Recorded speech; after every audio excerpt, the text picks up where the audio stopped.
The 2022 season is behind us, and that means if you didn't compete last year, it is time to continue to look for rebuilding pieces, wide receivers specifically, that are going to gain value, help your team, and hopefully make you a contender in 2023. The first name on the list is Jameson Williams, obviously injured all season. Kudos to Dynasty players. His ADP really hasn't changed.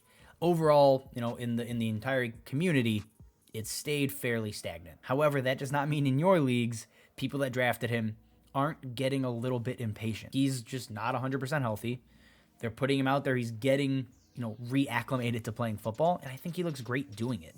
So if the owner in your league is getting impatient, Jameson Williams is a fantastic trade target, and he's going to cost a lot. Like, he is worth a mid-first in this 2023 class, no questions asked, and I'm going to pay that. If he came out this year, he'd probably push for the 104, 105 range. So if I can do that with a player that we've seen flashes of immediately with him coming back, right? The touchdown, the end around, these types of things he's done, I think he's going to be the real deal. Our evaluation on him hasn't changed because why would it? Like, why would there be any change at all in what we think of Jameson Williams? We haven't seen him fully healthy. Jameson Williams is a key target for me, looking to gain a ton of value in 2023. Moving on to our second guy. This is an underperforming player that I think is just better than he was this year and is now being severely undervalued, almost as an overreaction. And that is Diontae Johnson. So Diontae Johnson this time last year was being drafted as the wide receiver 12 in PPR leagues, in Dynasty startups. Now he has fallen to wide receiver 32. To me, that just says people didn't really buy in to him being, a wide receiver 1. People thought it was fluky, and that's why everybody has jumped ship so astonishingly fast, and I think it's an overreaction. Do I think he gets back to wide receiver 12? No, I think that's probably a little lofty, but wide receiver 32, no.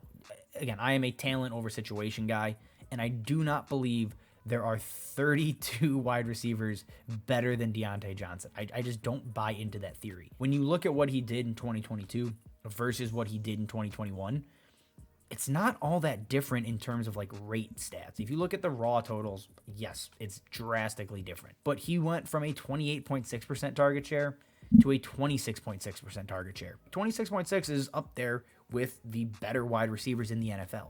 Not a massive drop-off. His air yards actually increased on fewer targets and a lower target share.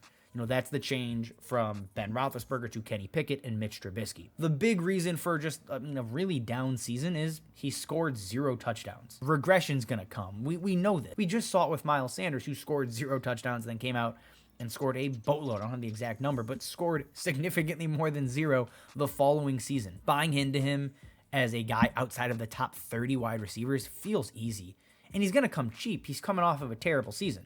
So I'll buy low on Diontae Johnson without hesitation this year. And to close us out, it is the guy we were talking about up top that just, I don't think has lived up to his full potential, and that is Brandon Aiyuk. Aiyuk is currently with the 49ers. And I say currently because if he follows the trend of a guy 1 year away from free agency getting traded, like we saw last year with A.J. Brown in Hollywood, then Brandon Aiyuk, I think, could thrive in 2023 if he gets out of the 49ers system here. And the reason I'm so optimistic is there are a ton of wide receiver needy teams in a not overly deep wide receiver, rookie class, which just means I think Brandon Aiyuk's price could get driven up. And given that the 49ers already have so much invested, obviously in Debo and Kittle and now CMC, it just feels like Aiyuk will end up being the odd man out. 49ers feel like a team that are smart enough to get ahead of just letting him walk for nothing. Aiyuk could land in, Chicago or Baltimore or any of these other teams that are looking for a guy that could be a 1. And that's what I think Aiyuk can be.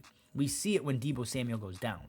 Right? Debo's the alpha. We know that that's not news. Aiyuk still pulls in a 21.4% target share with Debo healthy.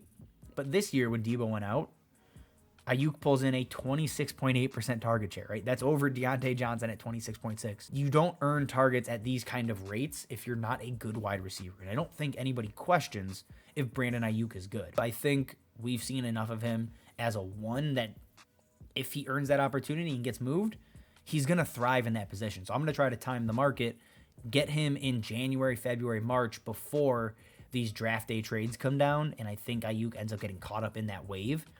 But even if he doesn't, I like Brandon Aiyuk. I think he's a good player.